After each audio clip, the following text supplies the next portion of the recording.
way to be saved. And that's just not true. If he changed, then we'd be consumed. He can't change. There's one formula for all time, and that's to follow his will. Whatever the knowledge of his will is, your job is to follow it, no matter if you lived 1,000 years ago or 1,000 years later. Obedience is the greatest measure of our faith. Okay, so we've seen obedience and faith a lot.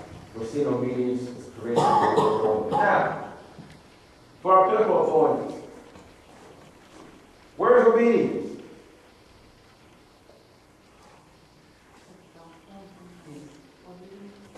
Mark, where's obedience? Is it here? Why is it not here? It's not his love. Wouldn't that be temperance? Temperance? Yes. I would say knowledge.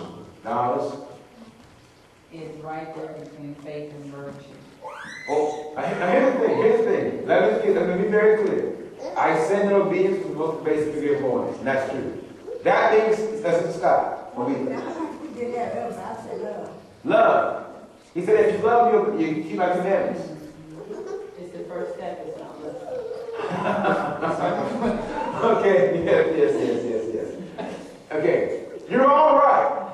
Okay, because from the first level of faith, we are walking in obedience. So obedience is everywhere. But for this lesson, if it is the most pervasive degree of holiness, that means it must also be the first integral.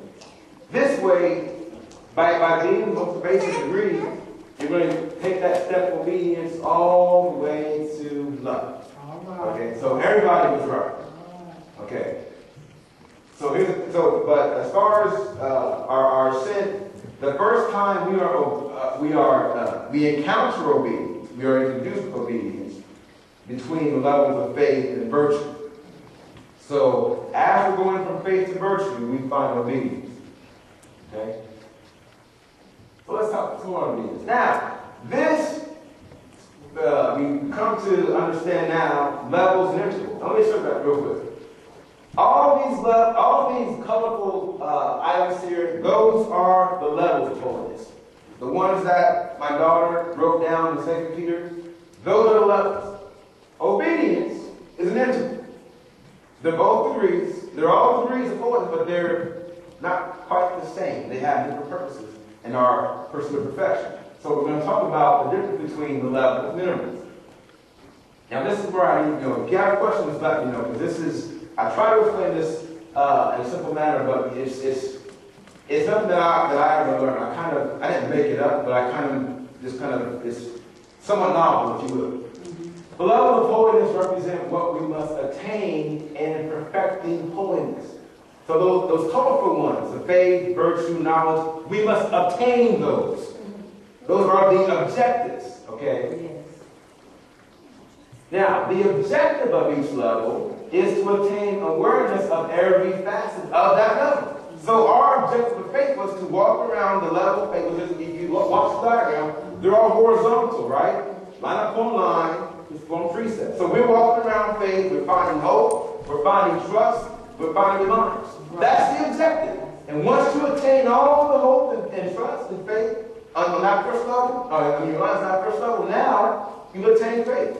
Okay, we did that by being spiritually pressed. At the same time, this is not the definitive act of progression. You haven't gone up yet. All you did was learn everything on this first level of faith. That's all you just did. That's all you did. You haven't gone up yet. In the example of faith, our faith must go through a proving ground where we learn how to apply the faith we have attained through various spiritual exercises.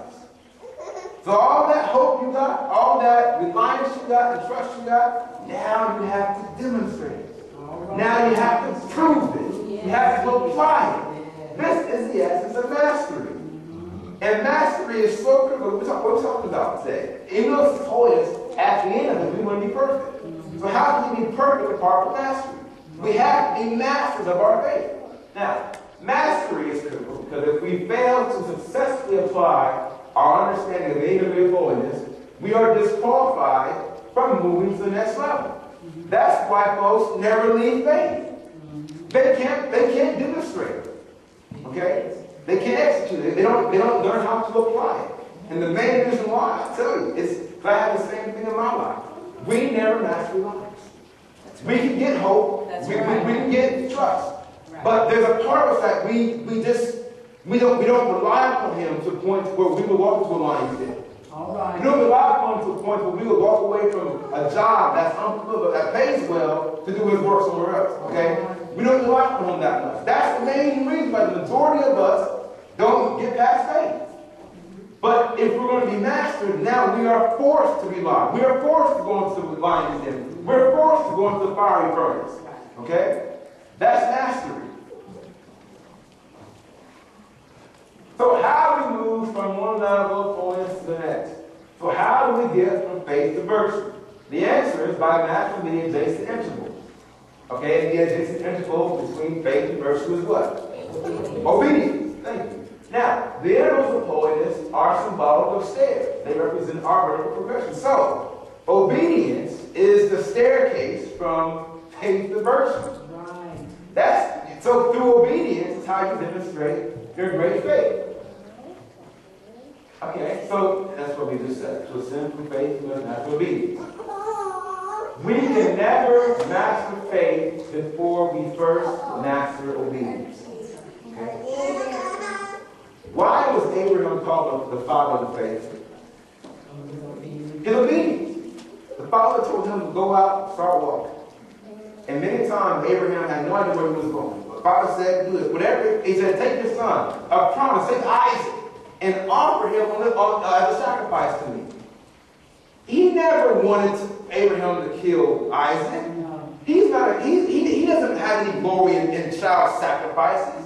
What he wanted to do was he wanted to test Abraham's faith in him. Right. So by showing him he was willing to obey him, in this instance, he proved his faith. Right. We will be required to do the same thing in our personal holiness. Right. Now, let's look at the standard education process. Maybe if I do this, we can see this clearly. There are essentially 12 grades in our education process. You go from first grade to 12th grade. And before you get to first grade, or the second, if you're in first grade, you go into second grade. How do you get to second grade, first grade? Pass the standards. You pass the standards. Okay. So essentially what happens is, in first grade, the teachers have a curriculum. And they teach you the curriculum. And then what happens? Test. The test. The test. At some point, after the teacher has taught the material, they don't just send you to second grade, they taught you. Right. You have to go demonstrate it. There's a series of final exams in every grade that you have to pass. If you don't pass the exams, you take the grade again. The same thing happens when this is the way of holiness. Failure to show our comprehension of the course material will prohibit us from moving on to the subsequent grade. Same with the holiness. If we don't master obedience, we don't go to virtue. It's that simple. You might have a measure of obedience, a measure of virtue, a measure of knowledge, a measure of love. But that's partial attainment. But we're going to show you the damage, why that is a terrible thing, because partial attainment is what scriptures refers to as lukewarm. Okay, so when you've got a little bit of everything, but you haven't mastered anything to make any vertical progress, that's being lukewarm. I don't know there yet, that's later on. But we can't be content with partial attainment. We have to be masters. Okay, we have to be masters. As a child will not move on to second grade without demonstrating master spiritual material. We are not men and women of great faith until we master obedience.